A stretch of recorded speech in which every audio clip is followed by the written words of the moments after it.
So this is a new thing I want to do where it's basically just an extra clip, and I just tell a story, a personal story, over it. So yeah, here it goes. This is episode 1 of Is It Chris Story Time.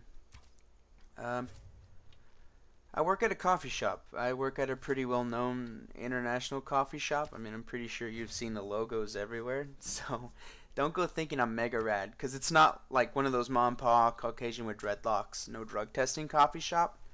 I mean, a big corporate one, the big corporate one I work with doesn't drug test either. But I mean, that's a whole different story for the future. At this giant international coffee shop, you meet all kinds of people. Some of them sweet, amazing, caring, nice people, but some of them, are bitter and hateful. They're honestly like the scum of humanity. But some of them are decent, you know.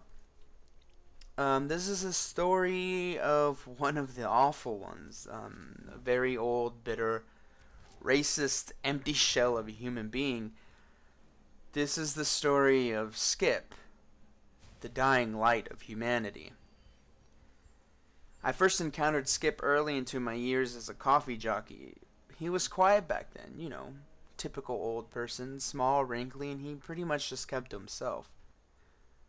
I should have cherished those moments when I thought he was a harmless old man trying to make what he could with what little time the world had left him with, but I didn't. I wanted to know his story. I wanted his old wrinkly face to smile and let us know that although our best years are fleeting, at least we can count on growing old and wise and become overjoyed when it's our turn to be served our coffee by spry, beautiful children of the world, such as yours truly. Instead, this man, this ancient human being whom we all worried would die in our lobby of heart failure, was filled with so much bigotry and vile and racism, just putrid hate, that I'm pretty sure Hitler himself was running a fuck yeah Skip Tumblr with scream cap memes and gifs of his racist endeavors. I made the mistake one day of asking Skip his story. After my shift, I noticed him sitting alone out on the patio. I thought he was just admiring the weather or the birds or the young couple making out in front of him. Thinking back, though, I'm pretty sure he was admiring a war going on in a distant country and lulling himself to sleep to the soundtrack of dying children and starving families. That's how bad this guy was. I only knew this mummy's name because in the big giant corporate coffee shop I worked at, it's pretty normal to ask for someone's name when you take their drink order. I mean, it's supposed to personally connect us to the customer, but really it's so the dumb ones that are too dumb to remember what they ordered can have their name called out and they can just pick up their drink from the handoff area. If I could go back in time, I'd punch myself in the stomach before I could say his name out loud and spare myself and my partners at work the hell this man brought. Instead, I called out to this demon covered in wrinkles and dust, "Hey Skip, how you doing, man?" It was pretty harmless. To me it was. He turned his head in my direction, slow and evil, and I could almost hear his hate gears turning and working and devising a way to make me despise him to his very core. But that would only feed the darkness that fuels his empty lungs and tiny black heart. I mean, the Grinch would be jealous of this hate machine of a man. He doesn't make eye contact with my face, but he looks down at my feet and he replies with in this awful, gravelly, whiskey, broken glass voice, "I was fat until I starved myself. Now I only drink coffee. What are you gonna do?" I was stunned more than anything. I mean, everything told me to respect this man for living to the ripe old age of infinity. Even my parents taught me to cherish old people for their wisdom, but this wasn't wisdom. This was him exercising his "I'm super old, so I don't have to watch what I say" right that was given to him by Father Time 100 years ago when he presented him with his "Damn dude, you're hella old" award. I pressed my lips and smiled at this survivor of God's great flood and went on with my day. Little did I know, but what I did released a huge deluge of hate upon the store. Apparently, I exorcised the demons hidden deep within this man's failing catacombs of a soul and unleashed them upon the poor innocents that I work with on a daily basis. It wasn't long before he was making comments to our half-Japanese, half-Hawaiian, mind you, coworker about how he probably fought her uncles in the Korean War. It didn't take long before he expressed his hate towards the illegal Hispanic immigrants and his need of a paid sex maid to our Mexican coworkers and shift supervisors. I mean, he didn't even hold back when he said if he were me, he'd only eat half the bagel in front of me and drink a cup of coffee and call it a day. Thanks, Skip. I wish you were dead too.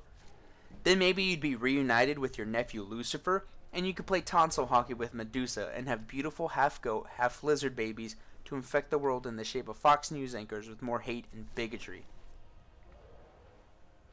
I mean, we used to care for this old man, you know? We used to wish that this quiet old man were a part of our own family, so we could take him home.